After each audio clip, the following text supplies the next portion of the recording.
We can't talk about how valuable anybody is in AEW without at least discussing MJF. He's back. He had his first match back on pay per view. He opened up the show this past weekend, widely regarded as being one of the best heels in the business, but seemingly trying his hand at being maybe a baby face right now. But he was at home in Long Island, where his he had his last match at the end of the year last year at World's End, and of course, he had to take some time off for an injury. But MJF is back, and it couldn't be at a better time. Wembley is on deck. We've got several weeks before we build to that at the end of August. But what do you think about seeing MJF back, and what do you hope to see in the coming months from MJF? I was somewhat underwhelmed with his booking on Sunday. Not the fact that he worked worked first. That is irrelevant to me. As a matter of fact, sometimes you get a break by working first because the audience is fresh. So it's all good. And I'm a fan of his.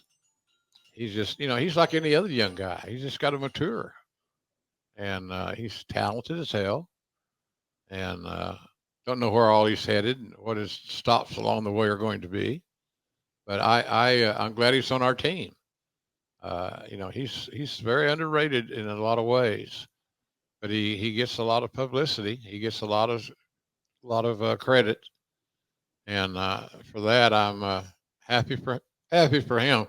There's no bigger fan in wrestling than MJF. He's a fan of the business. He's a fan of the product. I know there are a lot of speculation that he was going to leave and go to WWF, and that, thank goodness, that didn't happen.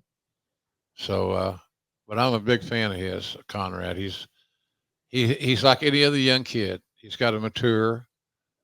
He's got to come along. His age has got to catch up with his experience. He's very bright, very, very bright. And sometimes I think that he misuses his clout a little bit. So, but I'm a big. Well, I mean that he needs more patience with himself, and he needs to understand that it's not always about him, but it is more often than not. And he's really good. He's very talented. So I just think that he's got to slow down sometimes and enjoy the journey, and not be. Sometimes I don't know how to put this, but maybe he's impatient. Yeah, I think sometimes he's impatient. I think sometimes he needs to take a deep breath and enjoy his journey. If he did, he'd probably have a better overall experience. But he's got a lot of ability. He's smart. I mentioned on the show, a few weeks ago, that he reminds me of a young Paul Heyman, and it's not because they're both Jewish. It's just they're both students of the game. And I think Max is a keeper. Obviously, that's an understatement. So we'll see where it all ends up. But he's an important part of our team, very important part of our team. And I just think he could enjoy wrestling a little bit more than he does, if that makes any sense to you. He's very cerebral.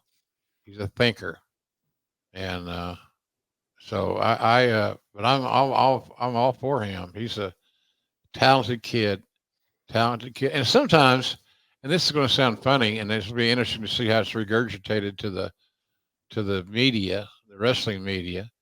I think sometimes he could have more fun, and sometimes he uses his judgment in a somewhat not self-serving, but he could have more fun. He could have more fun and not take everything so seriously, because he's really, really talented, and I think he's got just a just terrific. I mean, he's a hell of a guy. So, but he can enjoy his life a little bit more. I think he's very serious, and I'm all for his success. He's very valuable. He's one of our MVPs without a doubt. So I I like the kid. He's fun to be around. Keeps you on your toes. Smart. He's smart. He just needs to have more fun. And if he I've heard does, people before say that about Bret Hart, that maybe he took himself too seriously. Would that be a good comparison for MJF, that he's might just be. very invested and very serious about it? Yeah, it might be. You might be right. You might be absolutely right, buddy. Uh, he could enjoy life a little bit more. He's Mm. making great money, I understand, uh, but he doesn't need to be so demanding on his own time. Uh, just enjoy it. Step back, step back a little bit, and smell that barbecue sauce. There you go. Let's talk a little bit about some other surprises that we saw in the show. I think a lot of people in recent weeks have been excited to see Mystico, who we saw once upon a time over in WWE on AEW Stomping Grounds. Of course, he's a big part of the CMLL collaboration that's been going on. What do you think of Mystico? I mean, he's quite a draw south of the border, and you guys have been lucky enough to have him around for a few shows now. Yeah, he's talented as hell. You know, he's going to have that same issue, size, the language, things like that. But as far as just bell to bell, he can be very spectacular, no doubt about that. And I think that the issue there is the fact that a lot of our audience is just not up to speed with him. Uh, they're not familiar with him as much as they should be, and I'm sure not as much as Tony Khan would like for him to be. But that just takes time, Connie. That's a time thing. You got to get comfortable in this new pair of shoes. And I like the kid. He's got. Sometimes those guys are a lot the same as far as their in ring style and so forth. But uh, I like his game.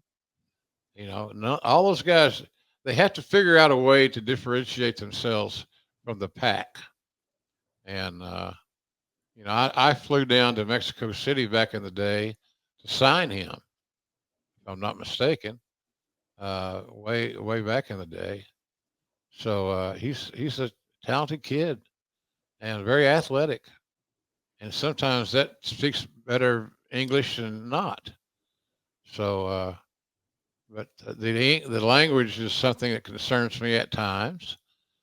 You got to be able to communicate, and one has to be able to communicate in this business that is so audible oriented. But I like his game. He's unique. He's exciting, and he got over to the audience that he needed to get over with, and has made himself a star. Now, can he transfer all that stardom in south of the border to north of the border? I think he can, but I don't think it's going to be an overnight deal. He looks good. He's always professional. It looks good. I like him. I like the kid's game. But you get the same issues that you're always going to have with some of these guys: size, the language barrier, things of that nature. So, but I'm glad we got him. I'm glad we got him. He's very flamboyant, very charismatic, and he's on the right team. I'm glad that we have him.